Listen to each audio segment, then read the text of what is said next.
Understanding Sweden, Episode 10. Religion left the state and stayed in the calendar. Sweden is a secular state. That means the state is religiously neutral. It doesn't take the side of any one religion, and it doesn't discriminate against any religion either. The state guarantees everyone the right to decide for themselves whether they want to belong to a religion or not.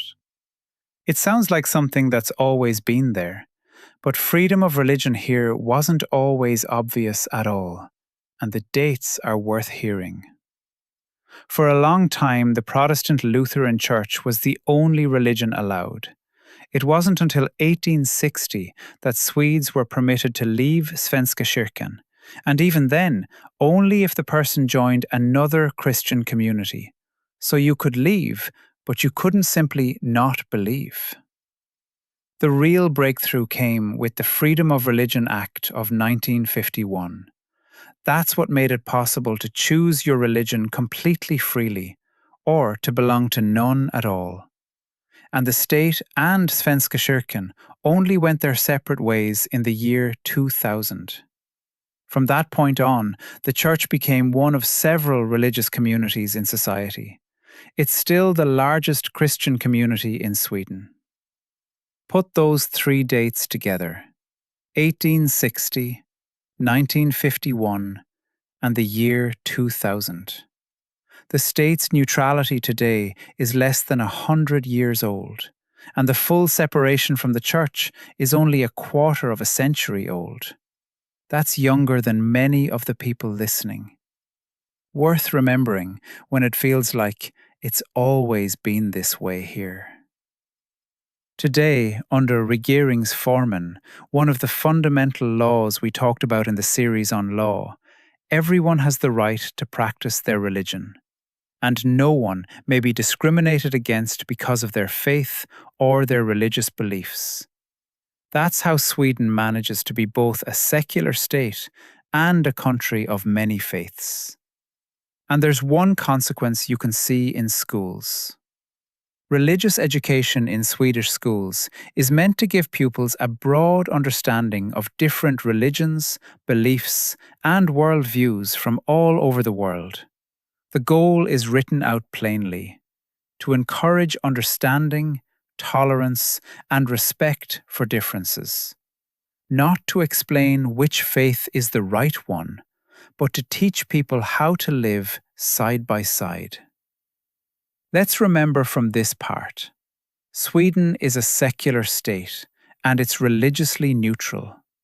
In 1860, people were allowed to leave Svenska kyrkan, but only by joining another Christian community. The Freedom of Religion Act came in 1951, and the state and Svenska kyrkan separated in the year 2000. Christianity shaped Sweden for centuries, and it left plenty of cultural traces behind. And this is where the main story of this episode begins. The number of members in Svenska kyrkan is falling, but a lot of Swedes still celebrate the Christian holidays, Christmas and Easter, even if they don't think of themselves as religious. It's the same with religious ceremonies: baptism, a church wedding, a Christian funeral. These are still common, including among church members who wouldn't call themselves believers.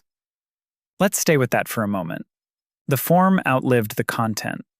A person doesn't believe, but has their child baptized. Doesn't pray, but goes to church for a wedding. Doesn't consider themselves religious, but puts up a tree in December. This isn't hypocrisy. It's a culture that kept working after the faith went out of it. Religion plays a smaller role in society now, but at the same time, religion and religious questions have been getting more attention lately. The reason is simple. As immigration grew, so did the number of religions practiced in Sweden. Today, just about every religion in the world is present here. Let's go through the 5 biggest ones, briefly but with dates, because here the dates are the substance. Christianity is the largest religion in the world today. In modern Sweden, there are many different Christian organizations representing different traditions. There are 3 main branches: the Orthodox churches, the Catholic Church, and the various Protestant churches. Svenska kyrkan has about 5 million members. Its roots are in the Lutheran, Protestant tradition, founded in the 16th century. And before that, in the Middle Ages, Sweden was a Catholic country. All around the Swedish countryside, you'll find old churches, often medieval ones, around 3,000 of them. Judaism. Its history in Sweden goes back to the 1700s. That's when Jews first got the right to live in Sweden and practice their religion. Anti-Semitism was very widespread across Europe for a long time, and Jews only received full civil rights in Sweden in 1870. Judaism is the smallest of the world religions. In Sweden today, there are several Jewish congregations and synagogues, and they play an important part in keeping Jewish tradition and community alive. Hinduism and Buddhism. Contact with Hindus and Buddhists in Sweden mostly began in the 20th century, partly through travel to Asia and a growing interest in meditation and yoga. Today, Buddhists and Hindus in Sweden are mainly people who came from countries where these religions are large. In various parts of Sweden, there are Buddhist and Hindu communities and temples where people pray, hold ceremonies, and celebrate religious holidays. Islam. At the start of the 20th century, there were only a handful of Muslims in Sweden. Their numbers grew after the Second World War through immigration. The first Swedish mosques were built in the 1970s. Today, Islam is the second largest religion in the country, and there are mosques and prayer rooms all over Sweden. Swedish Muslim communities reflect the different branches and traditions within Islam, Sunni and Shia, for example. They offer prayer, education, and community. Let's remember this. Svenska kyrkan has about 5 million members. Its tradition is Lutheran, and before the 16th century, the country was Catholic. There are around 3,000 medieval churches. Jews received full civil rights in 1870. Islam is the second largest religion in Sweden, and the first mosques were built in the 1970s. Now the calendar. And let's agree right away on how to listen to it. Almost every holiday here is either a Christian date filled with new meaning, or a date even older than Christianity, or an event from Swedish history. Many of the year's holidays, Christmas, Easter, Pentecost, come from Christian traditions. A lot of people in Sweden see them as an important part of Swedish cultural heritage, even if they aren't believers. People usually celebrate together with others, most often with family, and some of these days are official days off. New Year. New Year's Eve, the 31st of December, is celebrated with parties and dinners with friends and family.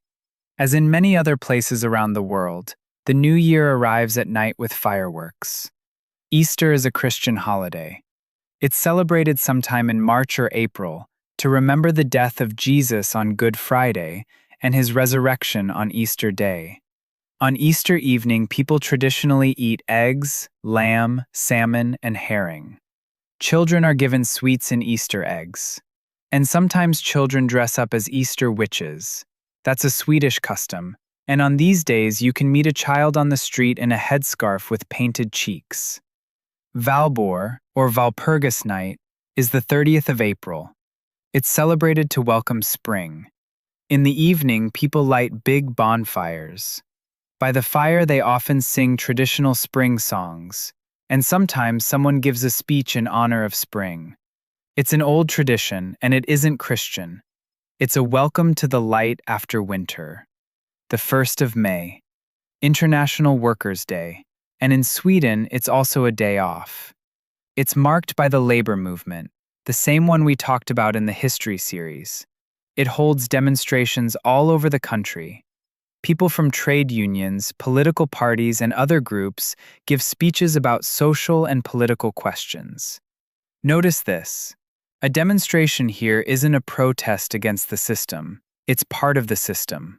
Let's remember, New Year's Eve is the 31st of December, fireworks. Easter is in March or April. The food is eggs, lamb, salmon, herring. Valborg is the 30th of April, bonfires and spring songs. The 1st of May is Workers' Day, demonstrations by the labor movement, a day off. The 6th of June is Sweden's National Day. It only became a public holiday in 2005 by a decision of the Parliament, so quite recently. Why the 6th of June? There are two reasons, and both are historical. On the 6th of June, 1523, Gustav Vasa was elected King of Sweden, and that's seen as the beginning of Sweden as an independent state. And on the 6th of June, 1809, a new form of government was adopted, one that forced the king from then on to share power with the parliament. One date, the birth of the state, and limits on its king. On this day, the flag goes up and speeches are made. And there's one more detail worth listening to closely. Many communer hold special ceremonies on the National Day to welcome new citizens. If you've been granted Swedish citizenship, your commune invites you, and they welcome you. Midsommar, the Midsummer Festival. It's about summer and light arriving. Midsommar Eve is always celebrated on the Friday between the 19th and the 25th of June.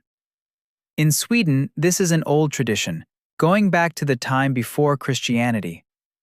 On Midsommar Eve, many people hold parties outdoors. They weave wreaths of flowers, they dance, they sing and play around the midsummer pole.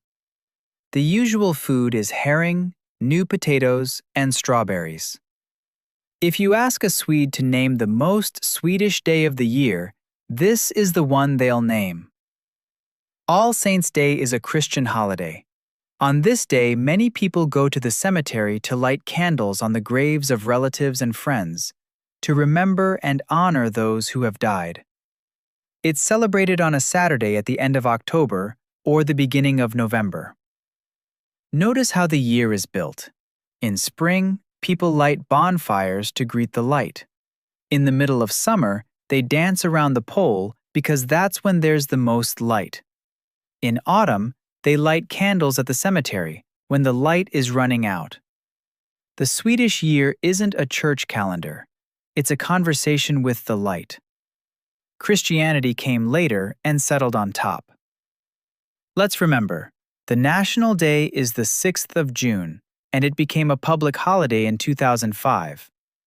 Gustav Vasa was elected king on the 6th of June, 1523, and on the 6th of June, 1809, a form of government was adopted that required the king to share power. Communer welcomed new citizens on that day. Midsommar Eve is the Friday between the 19th and the 25th of June, and the food is herring, new potatoes, and strawberries. All Saints' Day is a Saturday at the end of October or the beginning of November, with candles on the graves. What's left is the end of the year, and in this country, the end of the year is set up as a fight against darkness. In December, Sweden goes dark in the middle of the day, and the whole Swedish December is really just different ways of lighting a light. Advent, the 4 Sundays before Christmas, which falls on the 25th of December. The word Advent means arrival, and traditionally it was the time of preparing for Christmas. Lots of homes have an Advent calendar. The children open one little window every day, right up to Christmas Eve. In most homes, there's a glowing Advent star hanging in the window, and a candle holder with 4 candles on the table. Every Sunday, they light one more candle, all the way to Christmas. Lucia, the 13th of December. Back in Catholic times, this was the day people celebrated Saint Lucia. The form the holiday has today started taking shape in the 19th century, and the point of it, in large part, is to spread light at the time of year when there's the least of it. Here's what it looks like. Schools and many other places hold Lucia processions. One person is Lucia, wearing a crown of candles on her head, and everyone else carries candles in their hands. They sing special songs about Lucia and about Christmas. And on this day, it's the custom to serve special saffron buns. Christmas. Traditionally, it's the Christian holiday celebrating the birth of Jesus. In Sweden, Christmas is a big family holiday. On Christmas Eve, the 24th of December, families get together to spend time with each other, eat special Christmas food, and give each other presents. Notice the date. The main evening here is the 24th, not the 25th. Many people bring a fir tree into the house and decorate it with garlands, baubles, and tinsel. Some get up early on the morning of the 25th to go to a church service called Julotta, the Christmas morning service. But plenty of people celebrate Christmas simply as a family holiday with no religious meaning at all. And now, the last part of the chapter, the part that matters most for us. When people move to another country, they bring their traditions with them and adapt them to the places and the people they meet. The textbook gives examples of traditions that came to Sweden with newcomers. Eid al-Fitr, the holiday that ends the fasting month of Ramadan. The Persian New Year, Nowruz, and the Kurdish New Year, Nowroz, both celebrated around the spring equinox, the 21st of March. Notice that this isn't some separate footnote at the end of the chapter. It's the same mechanism that everything else runs on. Valborg came out of paganism and became Swedish. Lucia was a Catholic saint and became a school procession. Christmas was a church holiday and became a family one. And now Nowruz and Eid al-Fitr are entering the same calendar the same way. People celebrate, the neighbors get used to it, the form stays. Let's pull the series together, and the whole course. Religion left the Swedish state late, fully only in the year 2000, and it went on living in the calendar just without the obligatory belief. The holidays here aren't so much about doctrine as about light. Bonfires in April, a pole in June, candles in a cemetery in October, a star in the window in December. And this calendar has never been closed. It's always been picking up something new and digesting something old.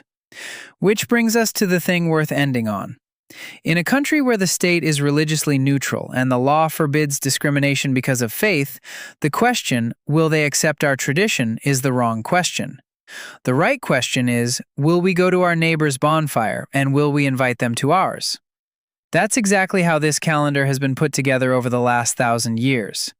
Let's remember, Advent is the 4 Sundays before Christmas, and each Sunday you light a candle. Lucia is the 13th of December with a candle procession and saffron buns. Christmas Eve is the 24th of December with presents and special food. And with newcomers, Eid al-Fitr, Nowruz and Nowroz came to Sweden, celebrated around the 21st of March. That was the course Understanding Sweden. The material comes from the official citizenship-test textbook. Nothing added, nothing left out. That's the end of the course. If it helped, there are 2 free things that help it reach other people. If you're listening on YouTube, hit like and leave a comment about which episode was useful. That's exactly what gets YouTube to show the course to new people. If you're on our page, send the link to someone else who's preparing for the test. Everyone you send it to is one more person who'll pass. And a quick word about us. This course was made by the DocPilot team. We explain confusing letters and documents in plain language. You photograph the letter, and the service tells you what it is, what it means for you, and what to do by when. The course is about Sweden, but the service itself isn't limited to one country. It reads letters from any country in any language. Tax office, immigration service, bank, insurance, court, employer. Remember Miriam from episode 4, whose letter sat on the shelf for a month? That's exactly who we built this for. DocPilot is on the App Store, on Google Play, and in the browser. Getdocpilot.app. Thanks for listening. Good luck on the test.